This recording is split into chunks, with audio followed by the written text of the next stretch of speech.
Congress party के जिलाध्यक्ष, प्रतिनिधि, नगर पंचायत अध्यक्ष कौना व भावी प्रत्याशी 58 लोकसभा श्रावस्ती मोहम्मद नसीम चौधरी से खास बातचीत। मेरा नाम है मोहम्मद नसीम चौधरी एडवोकेट और मैं जनपद श्रावस्ती कांग्रेस का प्रेसिडेंट। सर ये बताइए, जो लोकसभा के आप भावी प्रत्याशी हैं कांग्रेस में, इसमें आप कांग्रेस कितना मजबूती है आपकी? कांग्रेस तो पूरे देश में मजबूत है।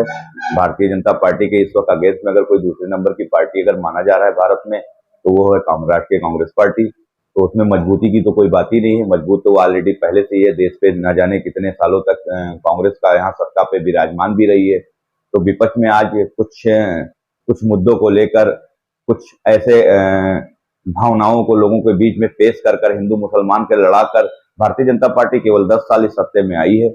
मुझे लग रहा है कि आज इस डेट में, इस बार 2024 में जो लोकसभा चुनाव होने वाला है, उसमें कांग्रेस फिर से रिटर्न वापस आ रही है। और देश के प्रधानमंत्री, मेरे हिसाब से कांग्रेस का कार्यकर्ता होने के नाते मैं कह रहा हूं कि राहुल गांधी जी को देश का प्रधानमंत्री होना चाहिए। सर ये बताइए, अगर कांग्रेस आपको टिकट देती है तो आपके मुद्दे क्या है? अगर कांग्रेस हमें टिकट देती है तो मैं जनपद श्रावस्ती में पहली बात तो ये देखना चाह रहा हूँ कि जनपद श्रावस्ती में कोई एक बड़ा महिला डिग्री कॉलेज नहीं है। एक कॉलेज माननीय मुख्यमंत्री जी ने उत्तर प्रदेश में कहा था, जो यूनिवर्सिटी कॉलेज बननी थी, वो भी लोग यहाँ से वहां, वहां से यहाँ अपने जनपद श्रावस्ती में नहीं है। जिला हमारा बहुत अति पिछड़ा जिला है, बाढ़ से संभावित जिला है। थोड़ी सी भी बारिश आती है, बाढ़ का संभावना बढ़ जाता है इस जनपद, चाहे बलरामपुर हो चाहे जनपद श्रावस्ती हो, क्योंकि नेपाल बॉर्डर की सीमाओं पे हमारी दोनों जिलाएं पड़ रही हैं। श्रावस्ती लोकसभा में 2 जिले आते हैं, एक श्रावस्ती एक बलरामपुर। तो दोनों जिले, तो सबसे पहले बाढ़ की जो बांधों की व्यवस्था है, उस व्यवस्थाओं को ठीक किया जाएगा।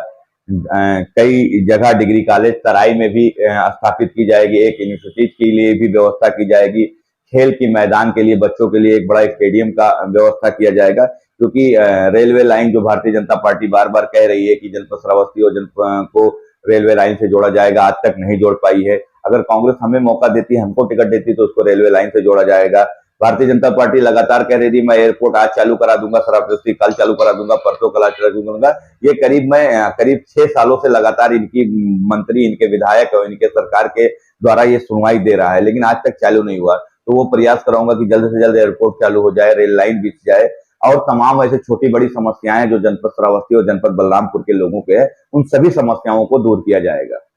बलरामपुर में समस्या है जो श्रीरंग के पास है, एक राप्ती नदी को कटान आती है चंदापुर, वहाँ बात समस्या हर वक्त रहता है। तो इसके आप कहाँ तक इसको देखेंगे? अब अगर वो समस्या, वो मुद्दा सबसे बड़ी है, तो सबसे पहले सदन में जाने से पहले सबसे पहला मुद्दा वही श्रीनगर का उठाया जाएगा। और अगर उस बाढ़ के लिए पुल की आवश्यकता होगी या बांध की आवश्यकता होगी, तो जो भी उस वक्त हमारी गवर्नमेंट रहेगी, या हमारी कांग्रेस की गवर्नमेंट रहेगी, या विपक्ष की गवर्नमेंट रहेगी, तो उनसे इस मुद्दे पे मतलब चर्चा करके सदन में इस सवाल को उठा के और उस काम को जल्द से जल्द निर्णय लेकर उस काम को कराया जाएगा। कांग्रेस एक विजन है कि मोहब्बत की दुकान को, जहाँ पहुंचते हैं वहाँ मोहब्बत की दुकान को, इसका क्या मतलब है? मोहब्बत की दुकान तो कांग्रेस शुरू से है। कांग्रेस एक सेकुलर पार्टी है।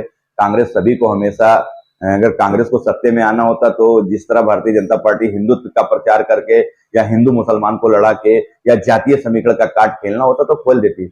मैंने देखा है कि हमारे आदरणीय श्री राहुल गांधी जी का, यानी कांग्रेस का एक विचारधारा है, और कांग्रेस उस विचारधारा से हटके कोई काम नहीं करती है। कांग्रेस अपने विचारधारा पे चल रही है, अपने विचारधारा से वो चलेगी, सभी वर्गों का सम्मान करेगी, सभी लोगों का सम्मान करेगी। कांग्रेस सत्ता में 10 साल और ना आए तो कांग्रेस की पार्टी की विचारधारा नहीं बदलेगी। कांग्रेस अपने विचारधारा से ही चलेगी।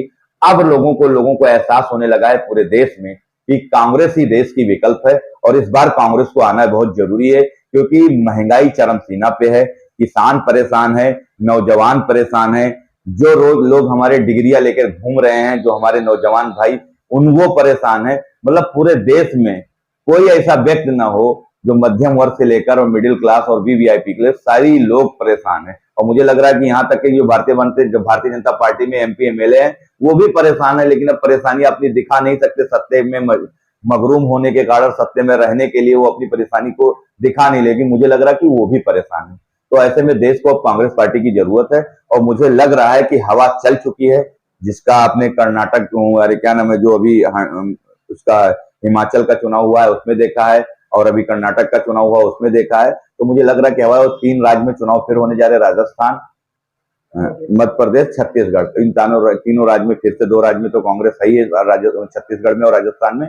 और मध्य प्रदेश भी हम पहले भी जीते थे, इस बार भी मध्य प्रदेश जीतेंगे। उन्होंने वो तो फेल करके विधायकों को खरीद करके चुनाव जीत लिया था, लेकिन जनता ने जो वहां जनमत दिया था वो कांग्रेस को ही दिया था। इस बार कांग्रेस इतनी जनमत देगी कि वो बहुत पीछे होंगे, 20-25 फीट अगर उनका आ जाए भारतीय जनता पार्टी का, जान लीजिए समझिए बहुत है। और कांग्रेस, भारतीय जनता पार्टी का नारा है कि कांग्रेस मुक्त, इसका क्या मतलब है? बंद हो गया ना उनका नारा, अब नारा उनका बंद हो गया। कहाँ इस टाइम बोल रहे हैं, अब तो वो बार बार कांग्रेस को ही कोस रहे हैं। अब तो अपनी लड़ाई वो कांग्रेस से ही बता रहे हैं। अब तो वो बता रहे हैं कि कांग्रेस से ही हमारी लड़ाई है। उनके जो नेता विधायकगण, उनके प्रधानमंत्री देश के केवल की मजबूर हो गए। उन्होंने राहुल जी को, यानी देश को, लोगों को, राहुल जी को नहीं, देश के लोगों को पप्पू बनाने के लिए राहुल जी का इस्तेमाल किया, और राहुल जी को पप्पू बनाने के लिए न जाने कितने करोड़ रुपए इस्तेमाल किए। लेकिन जनता जान चुकी है, अब आखिर उन्हें कांग्रेस का नाम लेना पड़ रहा है।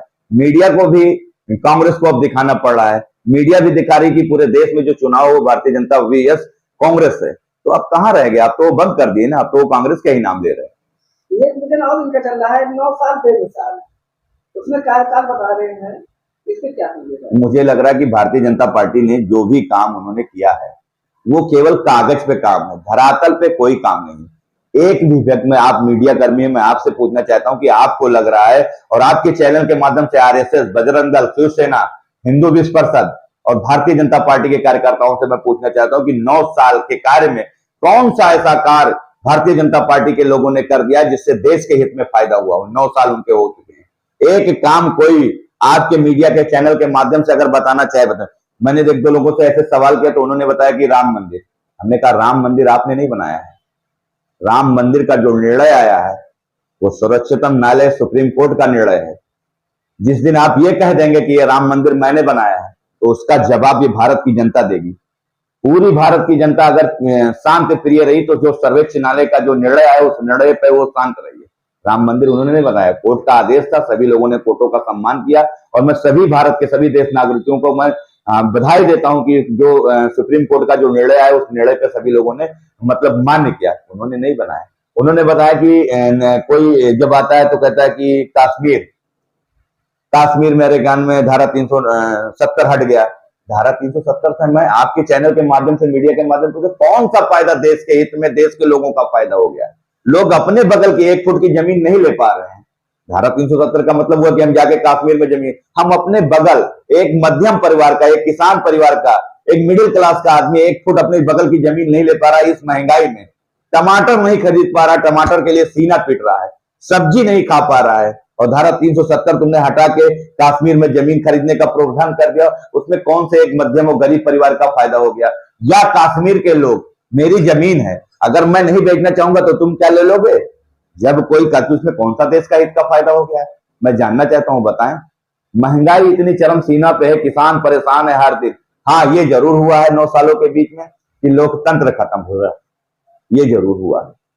आज कोई व्यक्ति अगर अपनी मुद्दों को लेकर सड़क से सदन तक जाना चाहे तो जा नहीं सकता है।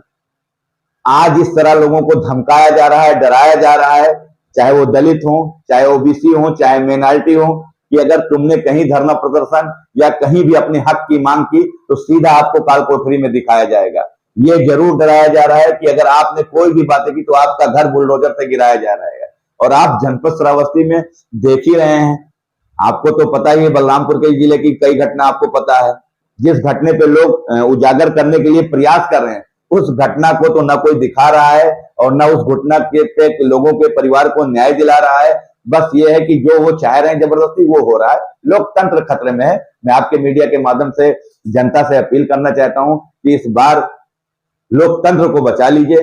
लोकतंत्र ही आपका सर्वोच्च है, जिससे हम आप अपनी बातों को आगे रख सकते हैं। कांग्रेस की गवर्नमेंट थी, हम लोग रखा करते थे। बीच में भारतीय जनता पार्टी पूर्व प्रधानमंत्री अटल बिहारी जी भी थे, उनके भी कार्यकाल में हम लोगों को ये लोकतंत्र का मौका मिलता था। और शायद इस गवर्नमेंट में हमें लोकतंत्र का मौका नहीं मिल रहा है। तो इसलिए आप लोगों से निवेदन है कि इस बार लोकतंत्र को बता दीजिए। लड़ाई भारतीय जनता पार्टी से के लोगों से, झूठे के लोगों से है। इस झूठ से मुक्त करा लीजिए और कांग्रेस पार्टी को इस बार ले आइए। धन्यवाद।